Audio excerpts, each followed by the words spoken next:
being nice to puppies to somebody else? What's this? Why are you doing all this? Yeah, and I think, thank you, James, and delighted to be here. And I think the short answer to that is what Alex just talked about, which is that we talk about the two as though they are mutually exclusive, but actually they're not. They go together. And I thought I'd just say a little bit about how we've thought about purpose and ESG at Capita and why it matters to us and why we think ultimately it will help us grow our business and be more successful. And the first point, again, you touched on a bit, Alex, but I think it's worth saying that the kind of word purpose is often overused. The different terms, ESG, sustainability, purpose are used interchangeably, and I'm not sure we always know exactly what we mean by them. And I think sometimes every company now has a purpose, and sometimes it can feel a little bit like a slogan. And I think as businesses, that's something we need to be mindful of and a trap we should avoid falling into. And I think for purpose to have meaning, it needs to focus both on what a company does do, but also, at least as importantly, on what it doesn't do. So there's got to be some bite to it. It's got to mean something. And the pandemic, I guess, has thrust all of these issues into the forefront. As you said, some of them have been around for a few years, but I think we're now thinking about them differently than we were before. And I guess one of the things we want to talk about in the discussion is how do we make sure we build on where we are today? So how do we make sure we move forwards and don't stagnate? And one thing I wanted to pick up on was the role of employees. So I actually think probably the most significant catalyst and change on the back of the pandemic has been the role of employees in companies. And I think their voice has been strengthened, and their lives are now much more connected to the lives of their employers in a way they never were before. And we all remember those early Zoom calls when we were showing off our babies and our puppies to our colleagues. And I think that kind of informality and the less hierarchical nature of work has been one of the most significant changes in the workplace on the back of COVID. So in terms of Capita, we see purpose as something that's ongoing. So it's not something you just define and then move on and forget about. And we see it very much as moving from just focusing on short-term profit to focusing on long-term sustainable growth. And we firmly believe that in the end, long-term sustainable growth will benefit all stakeholders. It will benefit investors, and that is important. I completely agree with that, but it will also benefit other stakeholders. Our purpose is to create better outcomes, and we don't have massive marketing budgets, so that purpose was developed with our employees. So we just held a number of focus groups. We've got 61,000 employees, 45,000 in the UK, and we just talked to them, and that's what they felt our purpose was. So that's what we've been working towards and judging our decisions and what we do against since then. And it has led, as some of you know, to us taking some quite radical decisions. So we are, for example, the only FTSE 250 company with 2 employees on our board. They are now in their 3rd year, Joseph and Lindsay. They were appointed. We had a selection process. We had 400 employees who applied to become an employee director. They went through, I think it was 8 stages before these last 2 were appointed. And they were doing a great job before COVID, but they've added immense value during the pandemic and really helped the board think about how employees are feeling and how we keep employees safe during COVID. We've also put a lot of emphasis into which contracts that we bid for and which contracts we don't bid for. So we didn't used to have, Capita a few years ago didn't used to really have a lot of process around that at all, but there is now, we have a very rigorous contract review committee and system to make sure that we bid for the kind of work that we can deliver well and with the appropriate kind of risk profile for us. And I think that's been important too. We've done obviously quite a lot on net zero, and I'm sure we'll pick up on that in the discussion. And we're also paying every employee in the UK the real living wage, which is actually quite unusual for companies in our sector, and obviously did add quite a lot to our bottom line. But again, we felt that it would more than pay for itself through better attrition.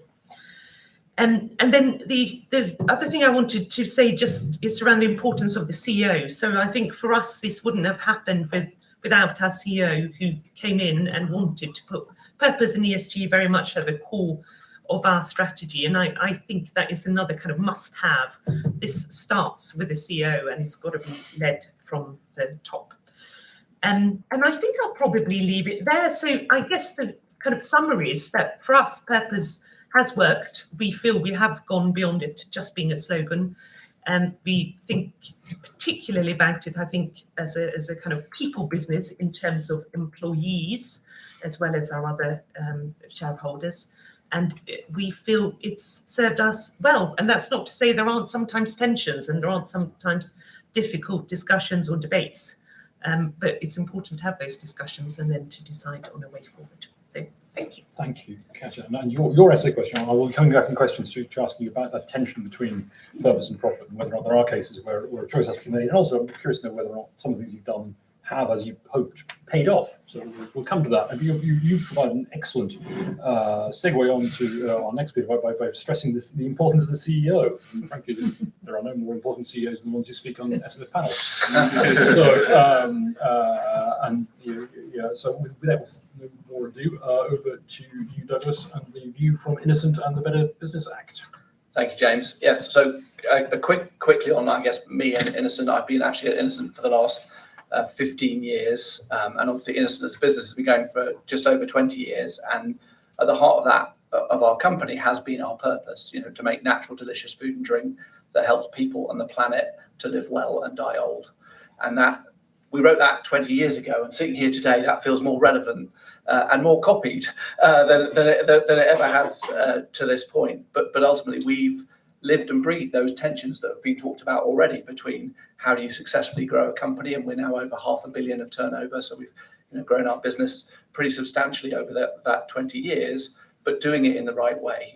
We're a B corporation as well, and that's ultimately a process you go through to be audited to demonstrate that you are good all round and really prove what you're saying, and putting some structure and some of those ESG requirements around purpose as well. And I think it's the combination of the two that is really powerful. But I actually sit here today with my Better Business Act hat on, and what we are trying to campaign for at the Better Business Act is to take the learnings from Innocent and many other B Corps around the world and say, today, Section 172 of the Companies Act, and sorry to get a little bit dry on people, ultimately it talks about directors' responsibilities. And we feel that at this point in time, it leans, too closely towards the profit maximizing point that was talked about earlier. Ultimately, it says, you've got to maximize outcome for shareholders. And if you wouldn't mind, have a look at these other things like the planet and people.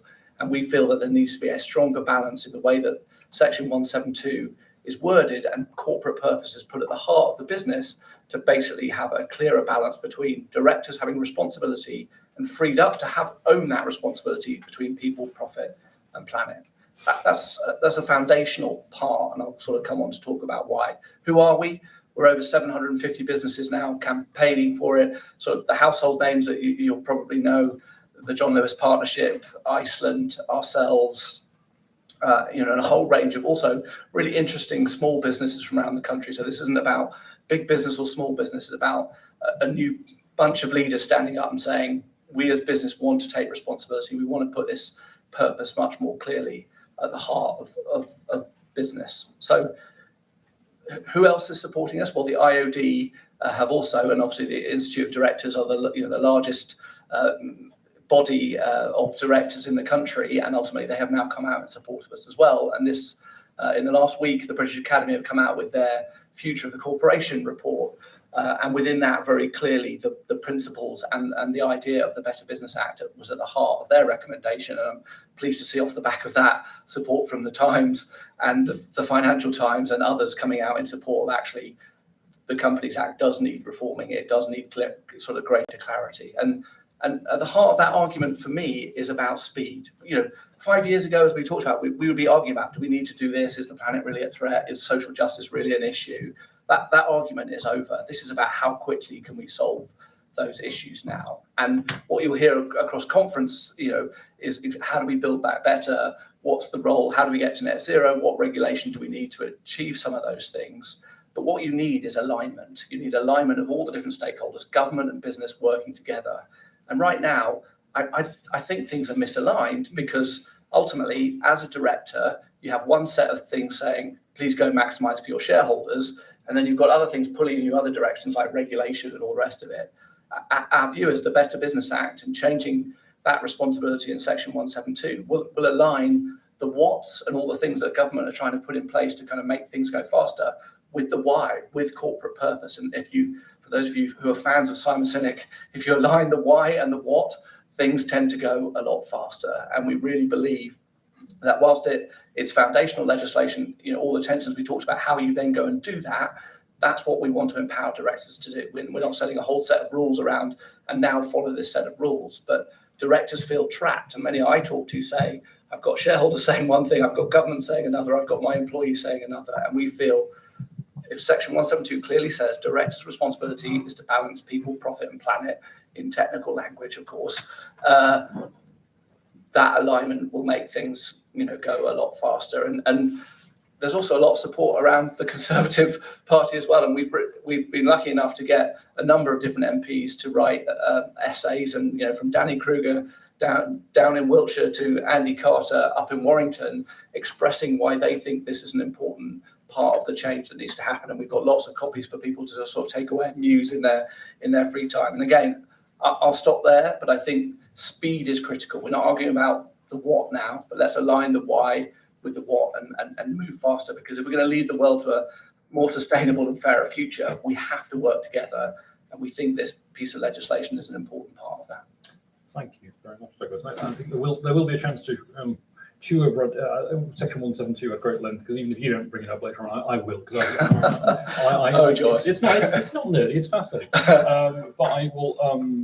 One point I think we should come back to. You very rightly mentioned the Institute of Directors. I don't know if we have anybody from the IOD here today, but I, from my point of view, the IOD position on this issue is one of the real sort of barometers of where opinion is. And I speak as someone who, I came to this job about almost 5 years ago from a career in journalism, most of it at the Daily Telegraph, where we sort of subscribe to a slightly old-fashioned view of markets and business. And, well, bluntly, I always knew when I was writing about deregulation and tax, if I ever needed someone to essentially say there should be less tax, less regulation, government should get out of the way of business, I can just ring the IOD, because they were reliably Friedmanite in their view of corporate purpose. And now the fact that the IOD are in fact on side with a purposeful approach to business, I think is a sign of how much things have changed.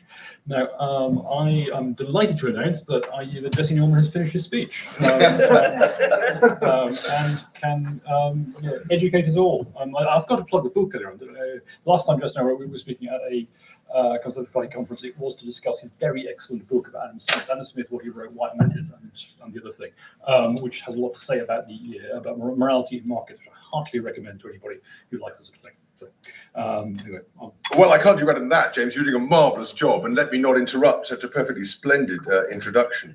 And thank you all very much, ladies and gentlemen, and to the other speakers for coming. And I hope you will not mind if I make a couple of mildly provocative remarks, given all the excellent sentiment that's been expressed so far. And you'll please know, James, I'm going to spend a considerable amount of time talking about Section 172 of the Companies Act 2006.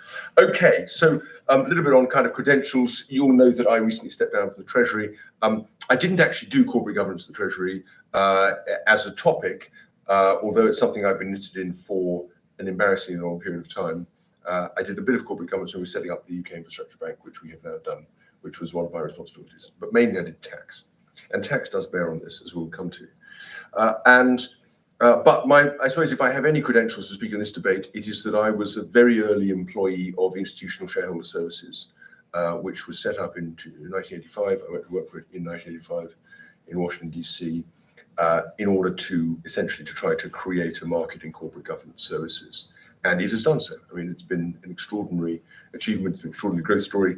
I was a director of ISS subsequently. I'm not associated with it. I haven't been for a long while yet. It tragically is almost to the day when I left has flourished like the green bay tree.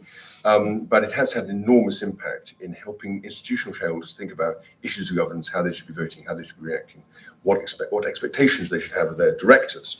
And as part of that, I found myself writing, this will date me, I actually wrote congressional testimony for the boss of ISS in 1986 on the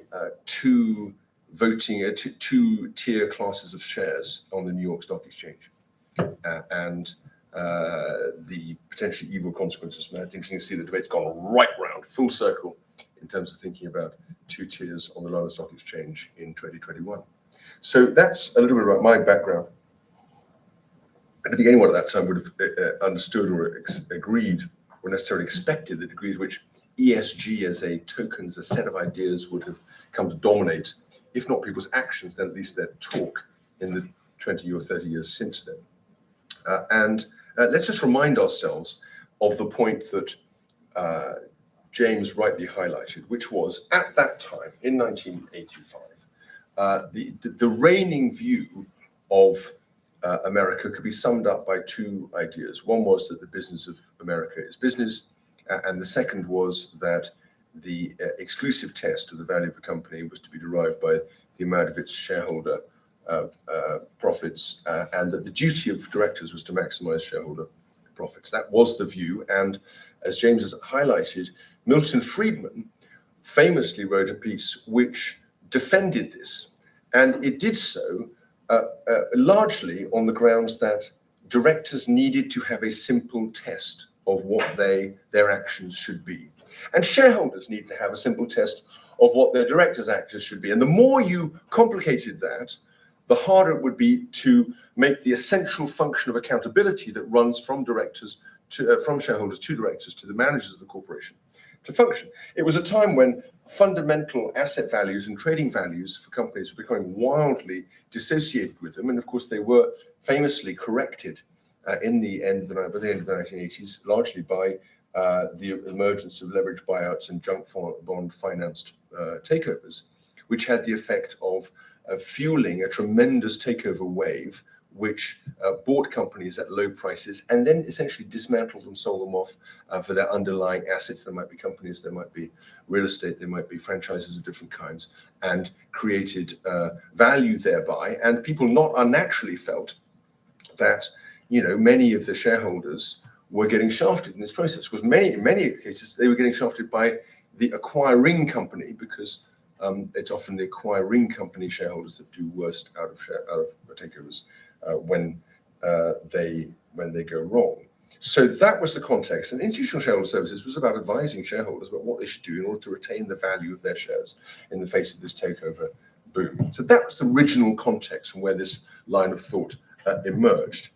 Now, of course, the UK, which is in many ways a vastly more friendly, shareholder-friendly, and I mean in the best sense, rather than as a way, it gives shareholders more rights to act as owners than the US.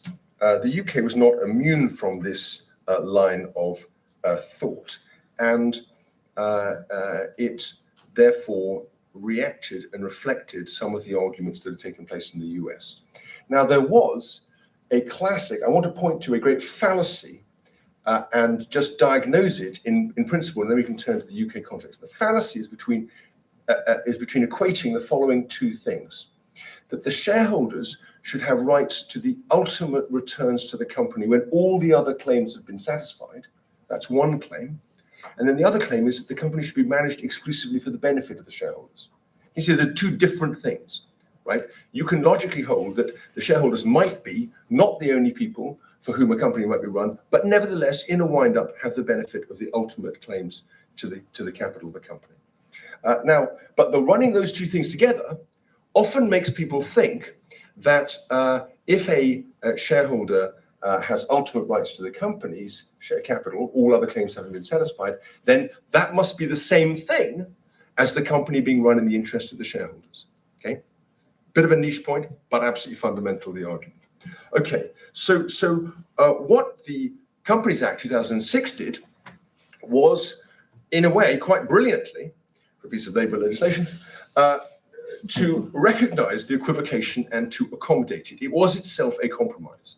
So it does not say, and again, I slightly counsel those who are involved in this excellent initiative, the British Better Business Act, against the suggestion that the 2006 Act is a charter for shareholder maximisation. It just isn't. It's just not what the text means. And may I just, in a Kirkupian spirit, just essentially remind us what it says. What it says is companies are required to promote the success of the business for the benefit of its members. In doing so, they must have regard to not the members' interests, but the business success of the business for the benefit. In doing so, they must have regard to 6 specific factors: the long-term consequence of decisions, interests of employees, relationships with suppliers and customers, the impact of corporate activities to the community and the environment, the company's reputation for high standards of business conduct, and the need for fairness between different members of the company.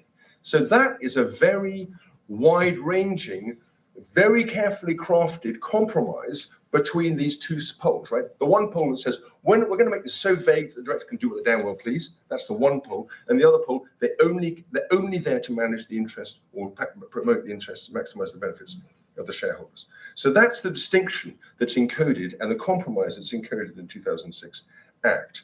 Now, let me just say another couple of things. One thing we do know, I would suggest, is that the Friedmanite worry has slightly dissipated for other reasons.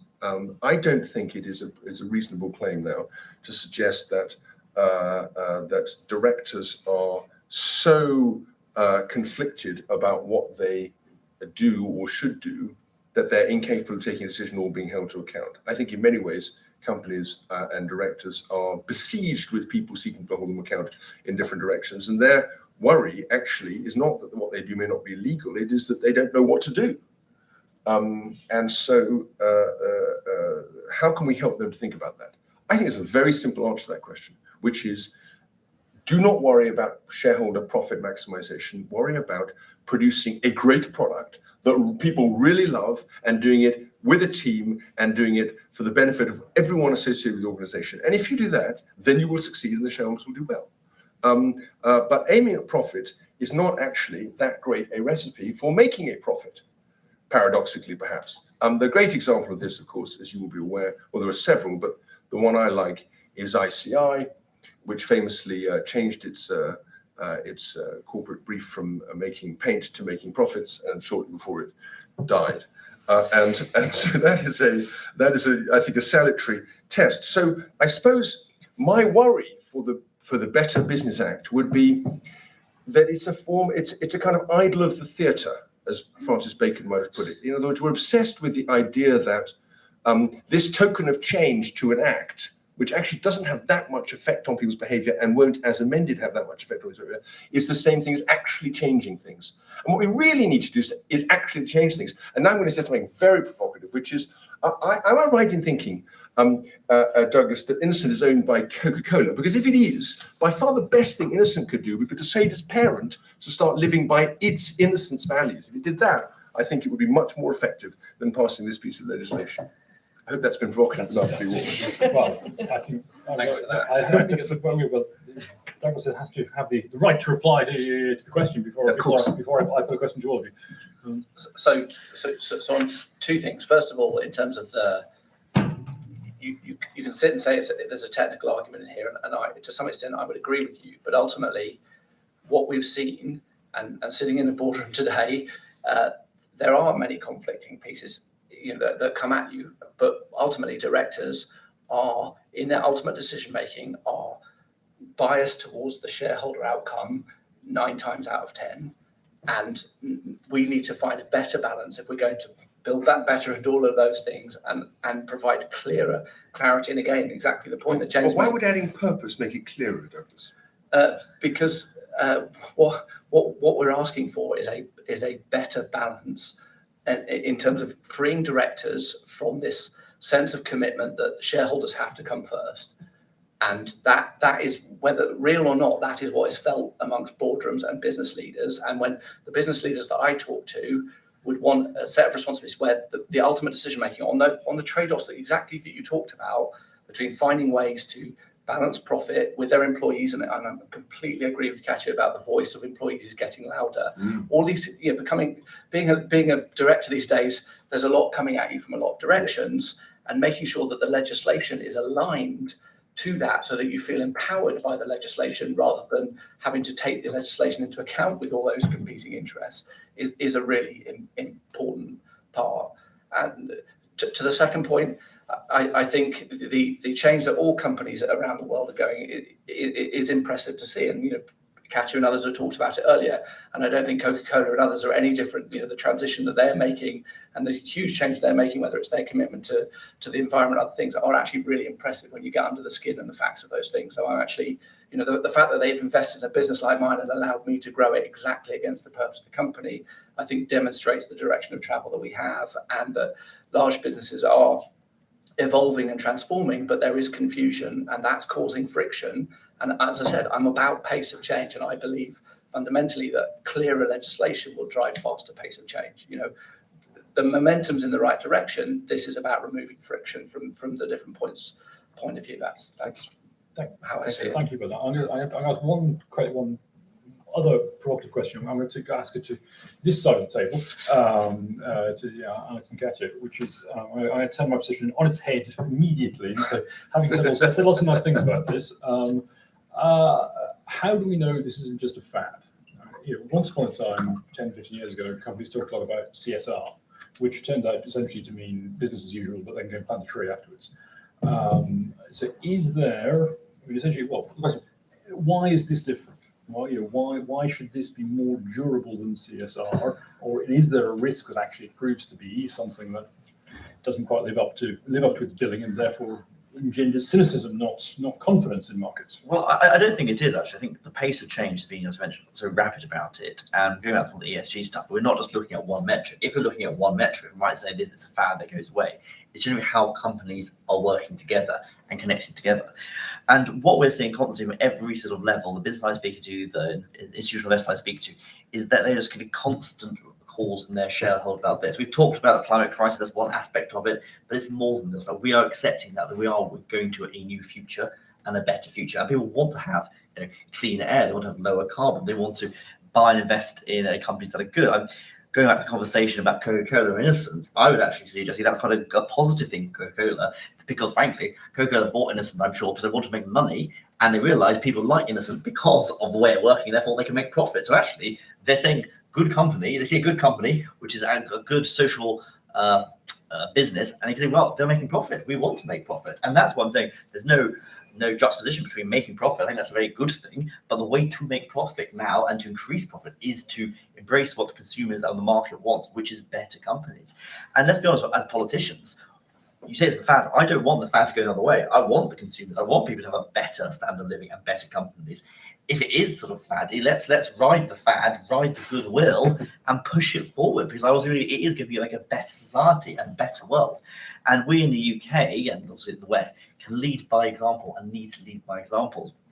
And it's just impacting companies just across the piece. And like one example I use when I worked for Shell is Shell's big Christmas party. They always struggle to get places for the Christmas party often, apparently, because companies, organizations which make lots of money, didn't want to lease out their buildings to an organization like Shell because they didn't think they were a good company. And suddenly you have employees quite disgruntled, they can't have a nice big slap up meal, and actually suddenly that's how companies work. Katja, why will this endure, do you think? But I actually think there is a little bit of a risk that we don't follow up our rhetoric with action. So I do think, although the debate has changed, and I think ultimately it will endure, I don't think we're there yet. So I think we do need to keep the pressure up, and we do need to all think about what it actually means in terms of actions, not just words. Why it will endure, I think ultimately, actually again, is to come back to what employees want. Employees, especially young people coming into companies now, will not want to work for a company that don't have a strong purpose or a strong commitment to ESG goals. And perhaps we pick up on it in the debate, but I think a lot of businesses were caught rather on the back foot, on the back of the Black Lives Matter movement last year. And that probably, it was a lot of things, but it probably was a real moment for when companies just had to sit up and really think about what they were doing, and where employees were saying it's not good enough, you're not doing enough. And I think ultimately this will be driven by the kind of companies employees want to work for.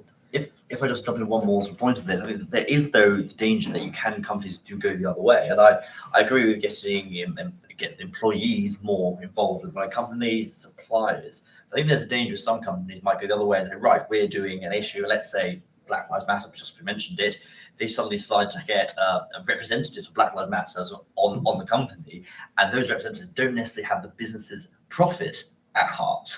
And so we have to be very careful about who we actually talk to, because the business is there to make money and make profit after all. So you have to make sure that the people that are involved in the companies have that also in the back of their mind, rather than just, Mrs. Miggin's knitting circle lives happily relatively near a factory, and therefore should they be sitting on the board to run how the factory works? No, they shouldn't, because they don't have that business interest at heart as well. So there is a balance. We can't go too far away. And that's where I would say that a really clear corporate purpose really helps you, because it really helps your decision making. I think Innocent's a good example of a business that has a clear purpose and has driven decision making off it. So you can choose against each of those topics. Does it fit the focus that you need to have in terms of, you can't be good at everything, but you can be good, and making sure that you make the right choices through purpose has been powerful for us.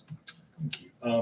We've got about 50 minutes left. I don't know if you any questions or comments from others. But lady there, we'll come first question. We have a microphone coming, and I've spotted a couple of people further behind you. But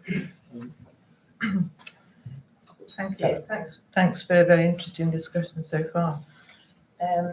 So not many woke builders. Have the panels any suggestions? My brother has a company, an offshoot of ICI, as it happens, which tests the DNA of newts, for example, among other things like PCR and crime scene investigation. And he's not a popular person with either builders or newts. Reimagine that? So, the question is, sorry, I'm not familiar. I'm not familiar with the political orientation of newts, I'm afraid. So your brother has a company that tests newts. Test the DNA of newts. Working. Sorry, was it not working Yeah, before? no. Test the DNA of newts, yeah, and does PCR tests and crime scene investigation. And the question that arises from that is. So he's not a popular person with either builders or newts. So reimagine that. How should Newt Testing Inc. take into account the stakeholder interests of both builders and newts? Right, good. We'll put that on the list. I'm going to go to you. There's a couple immediately behind you. So initially this row here, gentlemen, forward, yeah, there, and then we'll go to the gentleman behind him with the blue tie, and then we'll do that bunch, and then you, sir, and then you're ready there. So, Hi. So I do wonder with the Better Business Act, because I'm a practicing lawyer, and I remember when GDPR came in, and the amount of panic that was caused by a new piece of legislation, and the amount of interest, and all of a sudden directors became engaged in data protection, and they had to get their act together and get their head around it. And I wonder whether with the Better Business Act, it might well have a similar effect, whereby new legislation comes in, and then all of a sudden directors, because at the moment, Section 172, you make reference to it in a piece of board minutes, and then you move on, and you don't really actually think about it. Isn't that the problem? Exactly. So whether having legislation, quite apart from what Jesse was saying, whether it doesn't make any real difference, which I disagree with, but the focus that it will bring and the education it will bring to directors in itself will make a massive difference. And then we'll go with the gentleman with the blue tie, and then we'll answer these, and then I'll do another round. So, Great, thank you very much. The focus of the discussion so far has quite rightly been what happens in the boardroom, but that's obviously half the story. And we talked about CEOs earlier. A lot of senior management compensation is still very much focused on total shareholder return, earnings per share, and metrics like that. I'd be interested in the panel's view on what should be done about executive compensation, whether that's just something that drops out of changing the board directors and board should still be responsible for setting executive compensation. So new to stakeholders, 172 reform and pay. I'll just talk about pay. Right. So I'll leave Newts to someone else. Right, okay. Just jump in there first. I don't have to do Newts. On executive pay, I completely agree. I think that is exactly how we can incentivize things. And once again, going back to my experience working for Shell, other companies, as soon as that came on their KPI, suddenly every single team had some sustainability on it, and that was driving it. As soon as you link remuneration to this aspect of it, that is how you can really make it a difference and make it work. And that goes back to why I think ESG metrics are so important, because once you embed that into every aspect of a company and every single company, and it's not just about picking and choosing. Yes, you might not have to do necessarily on like water pollution, for instance, but you still talk about like what we are doing or not doing. Totally. And that once you link it into the board and into remuneration, then you can actually make that change happen. Link things to money, and it will change. Yeah, and to agree with you violently, my point was more on social issues rather than environmental issues. I think there's no compromise. But exactly, I'm there as well, and I'm the CEO sitting in the room. You know, we have a balanced scorecard of which includes my employee engagement measures and also my B Corp score, which I have to progress each year and effectively become a better company each year. And that feeds into my bonus, but not just my bonus, the bonus of the whole company. So we all have the same criteria on which we're judged on, and that balanced scorecard goes directly back to our purpose. So if you get this right, it's very powerful and very clear for employees and shareholders and the leadership to go, right, how are we driving these things in the right way? Okay. Yeah, and again, completely agree with you on exec compensation. So we tie our executives comp to obviously to shareholder return, but also to client net promoter score. So what are our clients saying about us, employee net promoter score, and now also to reaching net zero. So I think it's critical what you get. You've got to measure what you want to manage. And on your point around pressure, I tend to think that a kind of mixture of clear legislation and healthy competition between companies is the best way to achieve lasting change. So I think you want both. You want political pressure, and then you want companies competing and seeing what others are doing. And that is, you know, we're going to see that on net zero, I think, where companies will be comparing themselves not to only what the legislation may say, but also to what their competitors are saying. And that's a good thing. But one point I did want to make is I think also, ultimately, most of us are also shareholders. I'm sure pretty much all of us in this room will be through our pensions and ISAs. So I think the other trap we mustn't fall into is to think that shareholders are this strange group that have nothing to do with the rest of society, because that is false. And on the newts, I think we would say the newts and the builders are already there. They're already in there in law as stakeholders recognised of worthy of respect under Section 170 of the Companies Act. In a way, it's what we're talking about here is basically better recognition for the newts. So Will they stay there? I don't know where the newts will go. I can't possibly imagine where they'll end up. But yes, the newts have standing at this table. So I will go now to the other people. It's a gentleman there in blue lanyard. Everyone's got blue lanyards. A gentleman there, and then the lady in the blue suit, and then the gentleman there in the tie. I'm doing really well today. Yes. Thank you. So in the early 1970s, Nike was using sweatshops in Asia with poor labor conditions. Move on 50 years, and last year they were found to be using forced Uyghur labor. Nike hasn't exactly done badly as a brand over the past 50 years. Shareholders clearly didn't seem to mind. So picking up sort of on when you were making, James, and is this just CSR again? How do we actually make sure that ESG is a serious issue, and does it come down to enforcement? Right, enforcement, and then the lady in the blue suit. Yes, hi, it's Anne Fairweather from Hargreaves Lansdowne. I just wanted to turn the title of your seminar on its head a bit, and how can markets restore faith in business?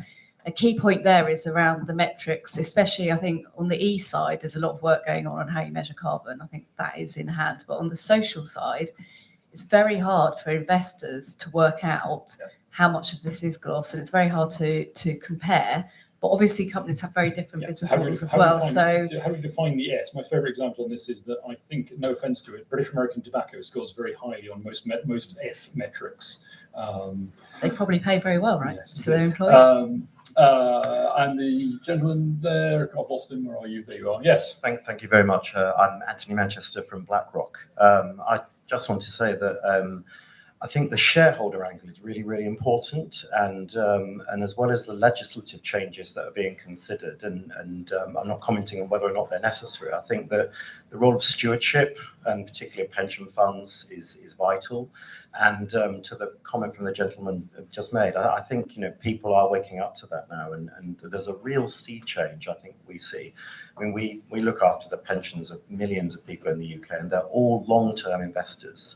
So if the companies they're invested in are not sustainable, if they're not prepared to be, successful in a zero carbon world, if they're looking after their employees, then they won't be sustainable. And therefore the shareholder interest is the interest of the wider group of people that they serve. And we put a huge emphasis on that in our engagement. And to Alexander's point, the key is the governance, to make sure that those ESG objectives are properly aligned with whatever's motivating the directors, whether that be pay or other systems within the company. Thank you. Just in terms of how we answer this, can I start with actually the question in the middle, which was defining the S question? And I'm particularly keen to get thoughts from Alex and Jesse on that. Essentially, because there is a debate about how we define good. What is good? What is good? What is bad? And that's surely we have a mechanism for deciding that. It's called politics. It's what you're here to do. You're here to mediate and lead discussions about what is good and bad and so forth. So why don't you do your jobs and tell us what tell us what good is in terms of good corporate behaviour, and how to define and understand the S. Well, that's because the two points, the gentleman there and the lady from Hargreaves Lansdowne, you talk about enforcement, later about the metrics. The metrics are the key. And at the moment, there's so many different metrics out there that any company can go pick and choose. You mentioned British American Tobacco, work out what it is. That's why we do need the government to work. The EU's already progressing this in all the countries. America are now waking up to this, to look at sort of common metrics. And we need to have established common metrics in the UK and frankly across all our global partners, work out those common metrics. I'm not going to sit here and say what is good, just like I do, but we need the businesses to come together. What do we, as a culture, as the West, want to be seen as good? How do we measure it so that every company can be compared to each other across the field? And then we have that enforcement. Ultimately, the best enforcement is going to be when people, or the consumer, the business, sit down, look at the various scores, understand who's better, and they either buy or don't buy. I think the point is we are moving quickly. Things are rapidly changing. I think the days of sweatshop hopefully are over. But frankly, you're always going to find companies who are going to sort of pull the wool over people's eyes. And you mentioned Nike in Xinjiang in China. They're doing this surreptitiously, really. And we're dealing with all countries like China, which is a dictatorship, which is oppressing its own people. It's going to be very hard to deal with that. But companies shouldn't be dealing with labour from Xinjiang anyway. Jesse, you're a philosopher. What's good? I don't know about that. I think, so let's just go to the point the gentleman made, which is, I thought the point he was making was that shareholder power was not enough to solve the problem that was posed by Nike, and consumer power wasn't enough to solve the problem that was posed by Nike. And therefore, in some sense, there had to be something else going on. And it seems to me that that does link to the question of enforcement, and it links to the question of law. If you think of the three things that companies respond to, very broadly speaking, it's law, it's markets, and norms. Now, politicians have quite a lot of control over law. They have modest control. People try to pretend they have more control than they say over markets. And they have very little control, but a little bit of influence over norms. So really the question, this in a way goes to the question about effectiveness. I don't think I was suggesting that it might not be effective to change the law in this area, although you might find that purpose was at least as blunt a way of assessing corporate performance as the other metrics that are or standards are encoded in the law at the moment. I think I was saying that it's not the main issue. The main issue is to get markets and norms and law functioning properly more widely. And if what you're doing is, by tinkering with a small component of the Companies Act, essentially allowing yourself a bit of a free pass on what shareholder capitalism is doing in terms of the way it sets incentives to people, or on what our political leaders are doing in terms of the norms they set, or our influencers are doing in terms of the norms that they set or influence, or indeed we ourselves collectively acting, then we may find that it's much less effective. Right? We find that was a kind of displacement activity. That's the worry. And so I don't think that's a criticism as such of the Better Business Act. I think it's just a worry about whether it isn't the very beginning of something that's more valuable. As for the idea of good, the genius, if there is any in this current setup, is that it would encode within each company a sense of what good is supposed to look like through the concept of purpose. And of course, that then sits alongside a more generalized view that we have across the country as to what should be appropriate behavior in all the ways and for all the reasons I've described. Yeah, and just to build on that, I think what we're not saying in the Better Business Act is make this small change and then you're done and the problems are solved. We see it as a foundational piece of legislation, and it's ultimately about setting a mindset in boardrooms about thinking about that balance, and then the metrics definitely have to follow, and sometimes government intervention has to follow, as well as employee intervention, which I think we're going to see a lot more of, either people voting with their feet to move to different companies, or action with inside companies. So it's going to be an element of all these things coming together. We're certainly not saying this is a silver bullet. It's a starting point to get everything aligned to go faster. It's necessary but not sufficient condition. Correct. And the final word is actually going to go to Katja Hall from our kind sponsors at Capita. Katja. Well, thank you, first of all, to all of you for being in the audience. It's been a really good debate, and big thank you to everybody on the panel as well. And I feel like we've talked a lot about how we're going to measure progress and make sure this isn't a fad. So I think that we should try and have a similar panel next year and assess how much progress we have made and hold ourselves accountable to that. So thank you. I endorse this panel very strongly. Well, not much more for me to say other than to thank all of you for coming, and to invite you to try and encourage you to take part in the social norm of thanking our panel for their contributions to today. We will, at the SMF, we will be doing more work on this topic, and some of you I know will be receiving invitations to further events very soon. So be warned. But for now, honestly, I say thank you all and thank our panel very much. Thank you.